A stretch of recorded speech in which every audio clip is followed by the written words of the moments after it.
வணக்கம். திண்ணைக்கு வந்த சொந்தங்களுக்கு என்னுடைய அன்பான வரவேற்புகள். இன்னைக்கு திண்ணையில நாம சமையல் அறையில நாம அடிக்கடி பயன்படுத்தக்கூடிய பொருட்கள்ல முக்கியமான ஒண்ணான கிராம்ப பத்தி பார்க்க போறோம். அதாவது கிராம்பு இதோட மருத்துவ குணங்கள பத்தியும், கிராம்ப பயன்படுத்தி தயாரிக்கக்கூடிய மருத்துவ குணங்கள் உள்ள ஒரு தேநீர பத்தி நாம இன்னைக்கு பார்க்க போறோம். இந்த கிராம்ப எடுத்துக்கிட்டோம்னா, இது ரொம்ப பழங்காலத்துல இருந்தே பயன்படுத்திட்டு வரக்கூடிய ஒரு மணமூட்டி. அதாவது சமையலுக்கு மணமூட்டுற பொருளா பயன்படுத்துறோம். இது இந்தோனேஷியால அதிகம் விளையிற ஒரு பொருள். அது மரம் மாதிரி வளரக்கூடியது. அதாவது இப்ப படத்துல பார்த்தீங்கன்னா தெரியும் உங்களுக்கு. இந்த மரத்துல இருந்து கிடைக்கக்கூடிய மலராத ஒரு பூ மொட்டு தான் கிராம்பு. இந்த கிராம்புக்கு அஞ்சுகம், உர்க்கடம், திரளி, வராங்கம் அப்படின்னு வேறு வேற தமிழ் பெயர்கள் இருக்கு. இது தவிர வடநாட்டுல இதை லவங்கம் அப்படிங்கிற பெயர்ல குறிப்பிடுறாங்க.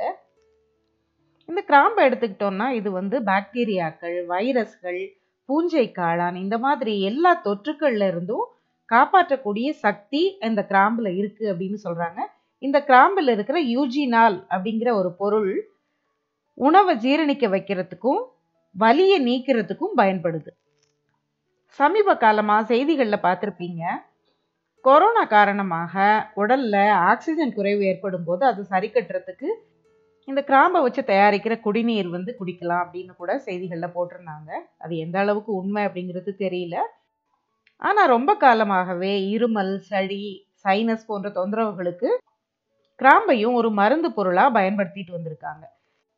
கிராம்பு காரத்தன்மையுடைய ஒரு பொருள். இது ரொம்ப காலமா நமக்கெல்லாம் தெரியும், பல்வலிக்கு கிராம்பு தைலத்தை மருந்தா பயன்படுத்துவாங்கன்னு. அந்த கிராம்பு தைலத்தை பஞ்சுல வச்சு அந்த பல் மேல வைப்பாங்க.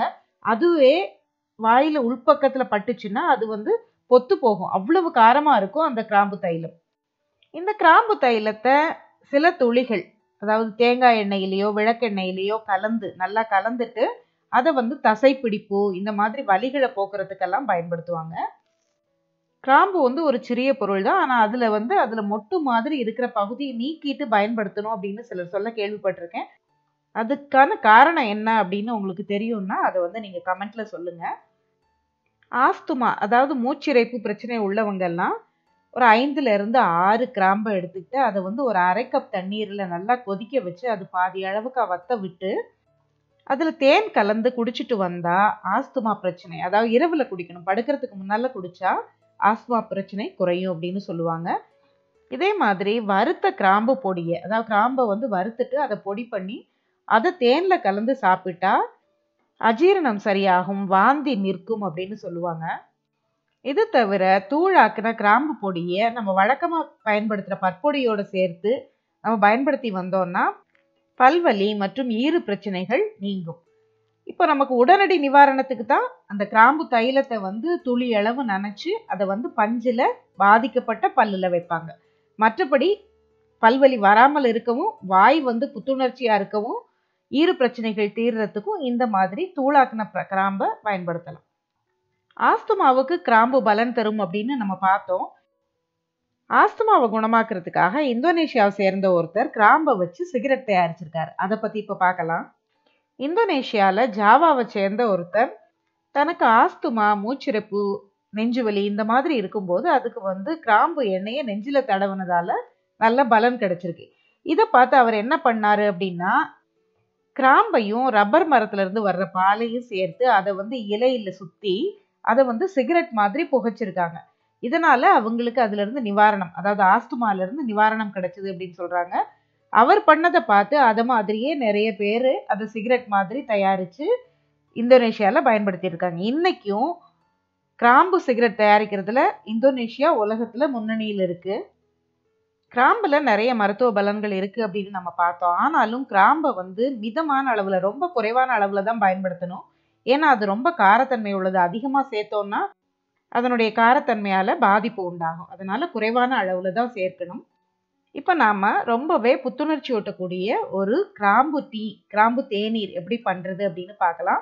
இந்த கிராம்பு தேநீருக்கு, அதாவது இது மருந்தா பயன்படுத்துறதுக்கு இல்ல, ஏதாவது டெய்லி நம்ம சாப்பிட்ட பிறகு ஒரு ஹெவியான சாப்பாட்டுக்கு அப்புறம் இல்ல புத்துணர்ச்சிக்காக நம்ம வழக்கமான தேநீர் சாப்பிடுற மாதிரி இந்த கிராம்பு தேநீரை நம்ம சாப்பிடலாம். ரொம்பவே நல்லா இருக்கும்.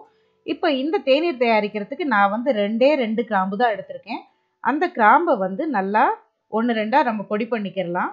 அந்த கிராம்போட ஒரு சின்ன துண்டு இஞ்சியை சுத்தம் பண்ணி அதையும் சேர்த்து நாம வந்து ஒரு 3/4 கப் அளவுக்கு தண்ணீர்ல கொதிக்க வச்சுக்கலாம். ஒரு 3ல இருந்து 5 நிமிஷம் நல்லா கொதிக்க விட்டுட்டு அதுக்கப்புறம் இந்த தேநீர்ல சுவைக்காக இப்ப நான் வந்து 1 டீஸ்பூன் அளவுக்கு பொடி பண்ண வெல்லம் சேர்க்கிறேன். இதுக்கு பதிலா நீங்க இறக்குன பிறகு அதுல தேன் கலந்து கூட நீங்க குடிக்கலாம். இப்போ இந்த வெல்லத்தை சேர்த்து நல்லா கலந்து விட்டுட்டு வடிகட்டி குடிச்சோம்னா ரொம்பவே அருமையான ஒரு தேநீர் தயாராயிரும். இது குடிச்சோம்னா ரொம்பவே புத்துணர்ச்சியா இருக்கும். தொடர்ந்து தேநீர் குடிக்கிறதுக்கு மாற்றாக இந்த மாதிரி ஒரு ஆரோக்கியமான தேநீர் தயாரிச்சு குடிக்கலாம்.